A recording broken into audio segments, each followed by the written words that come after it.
In Maryland, people of color own more businesses than almost any other state in the country, and BBB connects consumers with businesses they can trust. To support our community of Black business owners and consumers, we're spotlighting Black-owned accredited businesses that promote trust and integrity. Today, I'm here with Jerron Rice, founder of Magathi Payments. Jerron, thank you for joining me today. Thanks for having me. So first of all, what inspired you to found your business? Oh, that's a loaded question. Yeah, I know.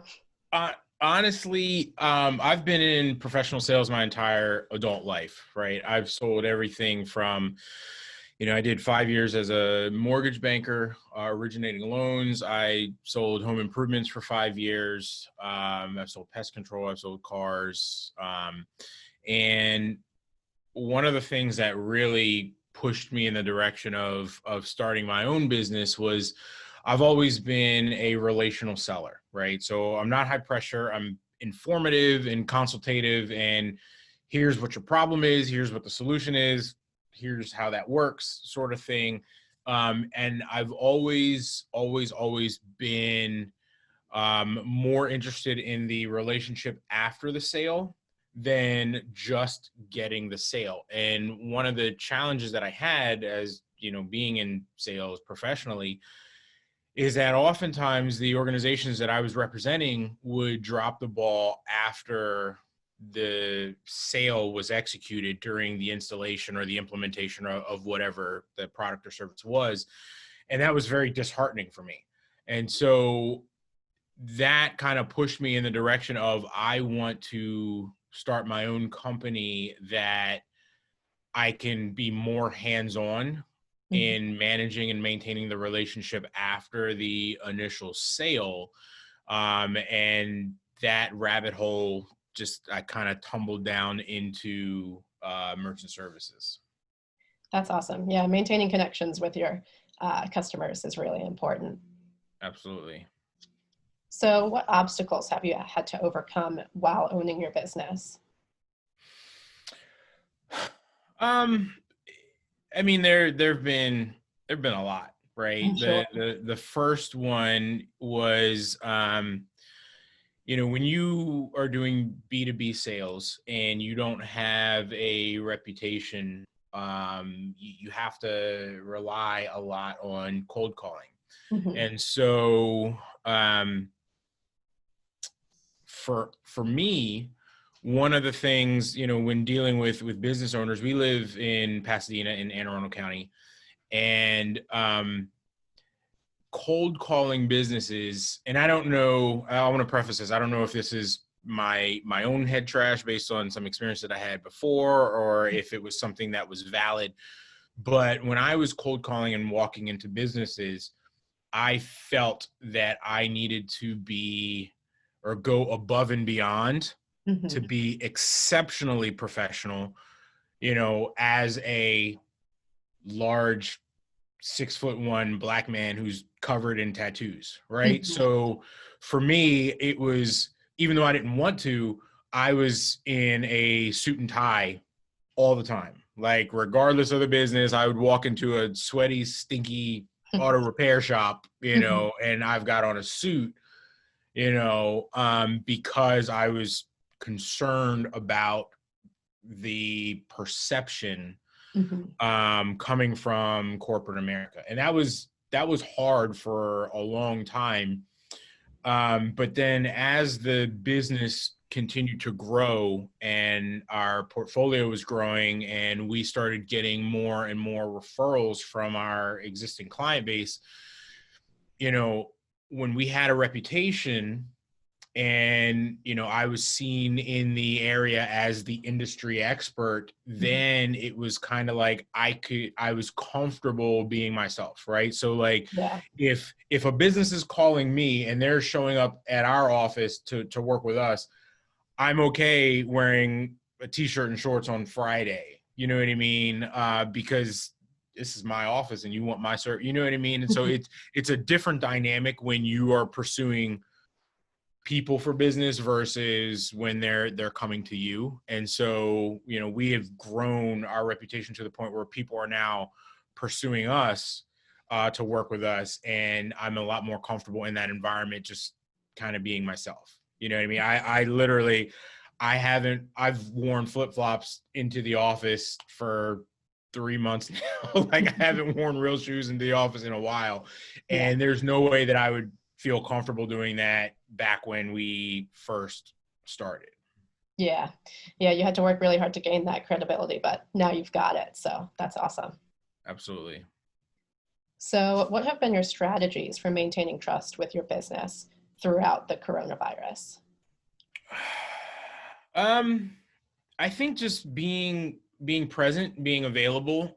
We did, when it first happened, we did a couple of video series on YouTube, just kind of outlining how the payment processing industry was changing Hmm. because of COVID. When it first happened, we saw a monumental wave of fraudulent transactions and chargebacks. And some of it was on the business side where cash was tight and they were taking payments from cards that they had on file before the work was done, type of thing. And then on the flip side, we had consumers that were then having buyer's remorse where, they paid a home improvement contractor $10,000 for this project and then found out 2 weeks later that they were no longer employed, Yeah. and then called their bank to reverse the charge because they wanted that money back, even though they had gotten the service. And so the industry was experiencing a ridiculously high volume in chargebacks that they were working through. And because of that, they kind of circled the wagons, and we saw a lot of funding delays and larger transactions being scrutinized more than they had in the past, as everybody adjusted to that. And so we just made sure that we were available. We're in financial services, so we were still considered essential. So I was in the office every day.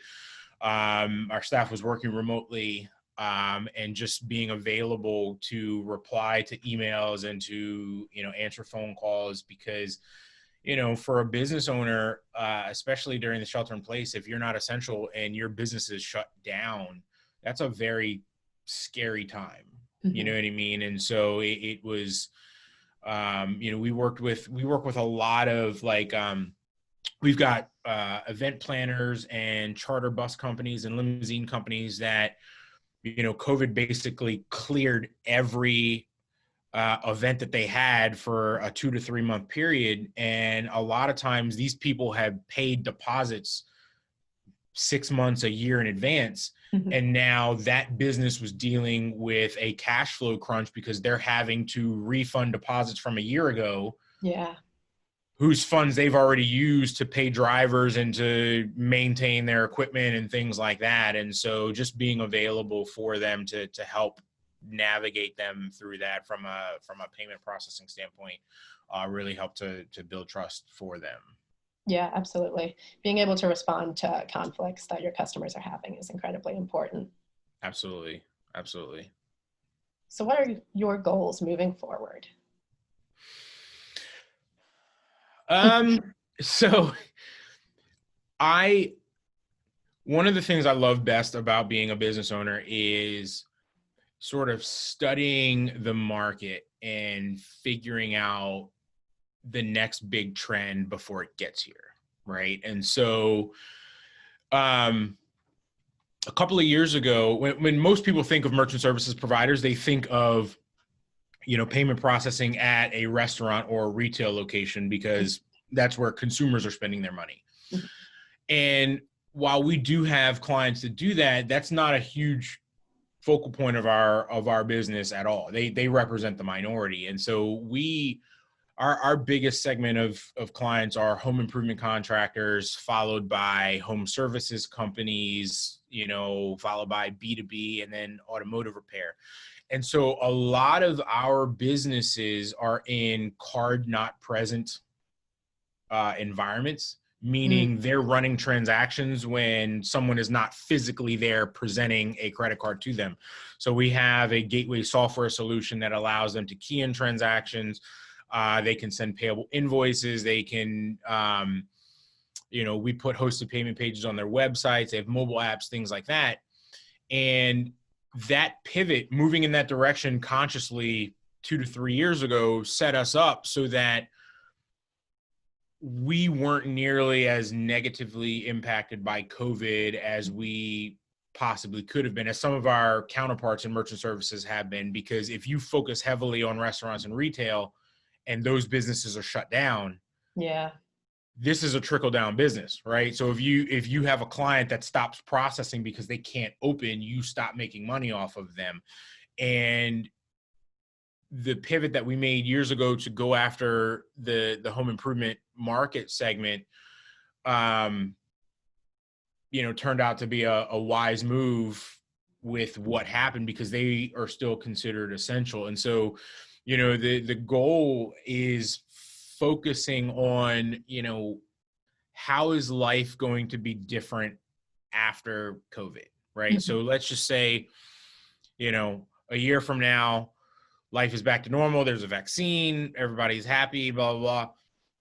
Business owners are always going to have to think about the next possible pandemic, Mhm. and having a plan in place and working with market segments that are going to be as, have the minimal impact as possible from something like that. We as a company need to start thinking about that now. You know what I mean? There are certain businesses we brought on in through COVID. We brought on a client that is a disaster response company that provides PPE and COVID-19 masks and personal protective equipment and things like that. That's what they did as a full-time business for years. And then COVID happened, and, they were doing, 2, 3, 4 years worth of revenue in 2 or 3 months, because it was an emergency and everybody needed them. And so, we brought on businesses like that through the process. So just, our goal and our focus is to make sure that we're paying attention to those opportunities to put ourselves in a position to be able to weather the next storm, whatever it is, because it's eventually going to happen. And we don't want to be so heavily invested in one industry that something like a